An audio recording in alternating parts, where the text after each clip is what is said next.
The heat comes first, then the smell of sulfur. On a limestone rock in the middle of the Mediterranean, a wall of sails appears on the horizon, hundreds of them, stretching from one edge of the sea to the other. Below, inside a half-finished fort, men stop working and simply stare.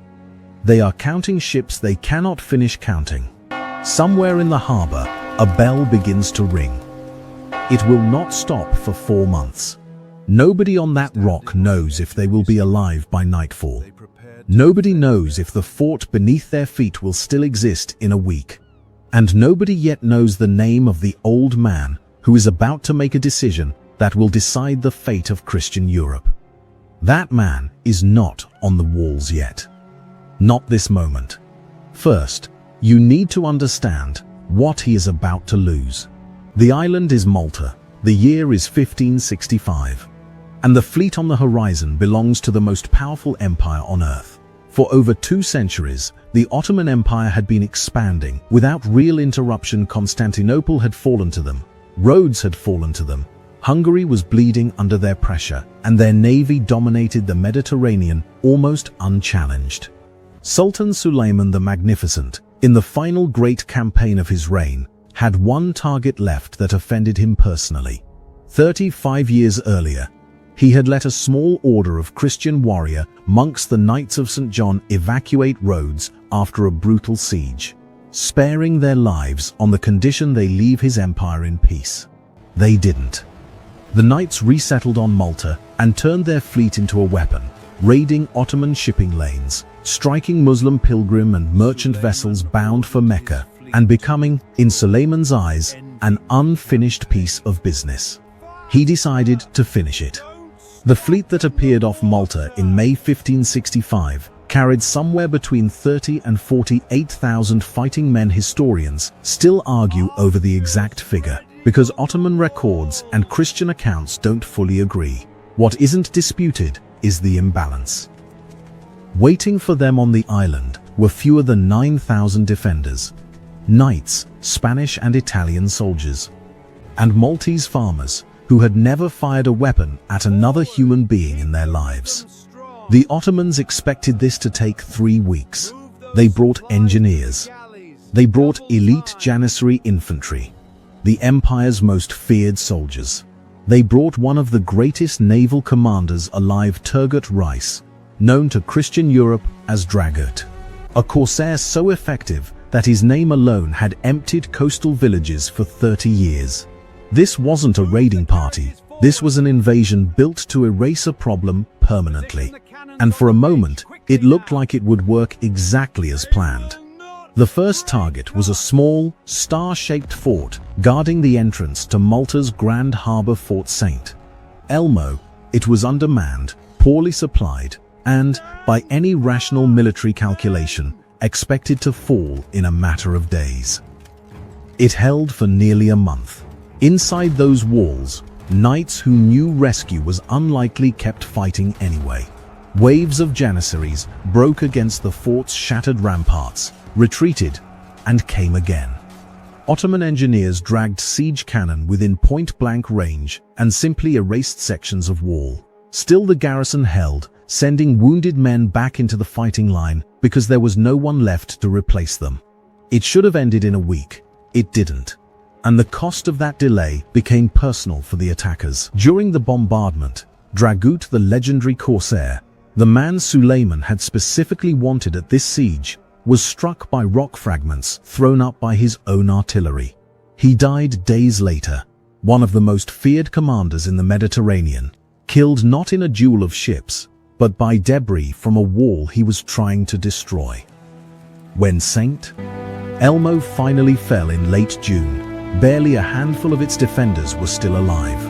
The Ottomans, furious at the cost, some estimates suggest they lost several thousand men, taking a single outpost, crucified the bodies of dead knights, mutilated them, and set them adrift across the harbor toward the Christian-held forts on the other side. It was meant to break morale. Instead, an old man standing on the ramparts of Fort St. Angelo made a decision that would define the entire siege. His name was Jean Parisot de Valette. He was 70 years old. He had spent his life as a knight, had once been captured and enslaved on an Ottoman galley, had commanded fleets, and had been elected Grand Master of the Knights of St. John years earlier. Now the empire that had once chained him to an oar was trying to erase everything he had built. He didn't retreat. He didn't negotiate. He ordered the execution of Ottoman prisoners and then had their heads fired back across the harbor from his own cannons. It was brutal. It was also a message, delivered in the only language the moment allowed. This fort would not break the way the Ottomans expected. From here, the siege became something closer to a slow-motion execution attempt, the entire might of the Ottoman war machine grinding against two remaining strongholds, Burgu and Senglia, where Valette had concentrated what was left of his force. Zoom out, and you see the scale of it. Tens of thousands of Ottoman troops, dozens of siege guns, a fleet controlling the surrounding sea, tightening around a fortress town barely larger than a few city blocks. Zoom in, and you see the details that never make it into textbooks: women and children of Burgu hauling stones to patch breaches at night. Because there weren't enough soldiers left to do it alone.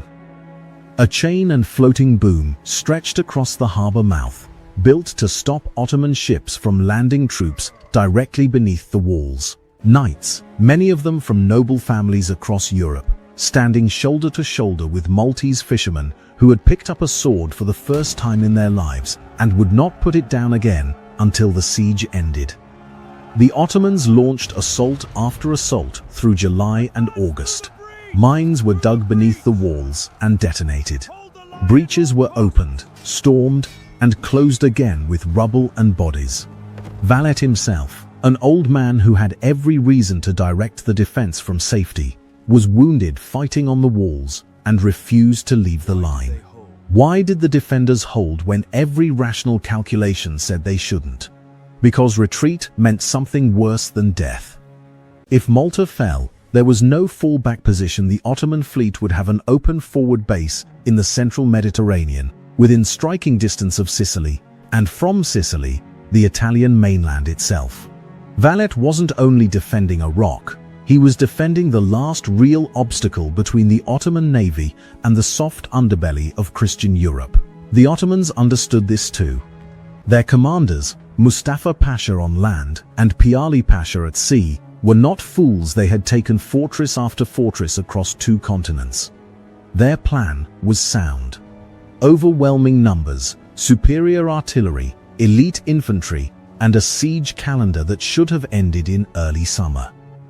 What they hadn't accounted for was an enemy that treated every wall, every breach, every last man standing as something worth dying for. By September, the Ottoman army had been fighting under a Mediterranean sun for nearly 4 months. Disease was spreading through their camps, supplies were running low, and a relief force from Sicily, Spanish and Italian troops under Don Garcia de Toledo, delayed for weeks by politics and weather, finally began landing on the island. The Ottoman command, exhausted and uncertain of the relief force's true size, made the decision to withdraw. The empire that had never lost a siege it was determined to win, sailed away from a rock defended by farmers and monks. The military numbers alone tell part of the story. An empire capable of fielding armies in the hundreds of thousands had been stopped by fewer than 9,000 defenders, at a cost historians estimate in the tens of thousands of Ottoman casualties. But the deeper impact was psychological. For decades, the idea of Ottoman naval invincibility in the Mediterranean had gone largely unchallenged. Malta broke that idea in the minds of every court in Europe, 6 years before the more famous naval clash at Lepanto finished the job. Valette did not live to see his order fully rewarded, though he lived long enough to begin building a new fortified capital on the island, a city that would eventually bear his name. Valletta stands today exactly where he chose to place it, on the peninsula his men bled to defend. History rarely gives the smaller side a clean victory. Malta is one of the times it did, and it did so at a cost that no banner or monument can fully capture. 9,000 people decided that a rock in the Mediterranean was worth everything they had left to give. And for 4 impossible months, that was enough to stop an empire. If stories like this, the ones history almost let disappear, are the reason you're here, you already know why this channel exists.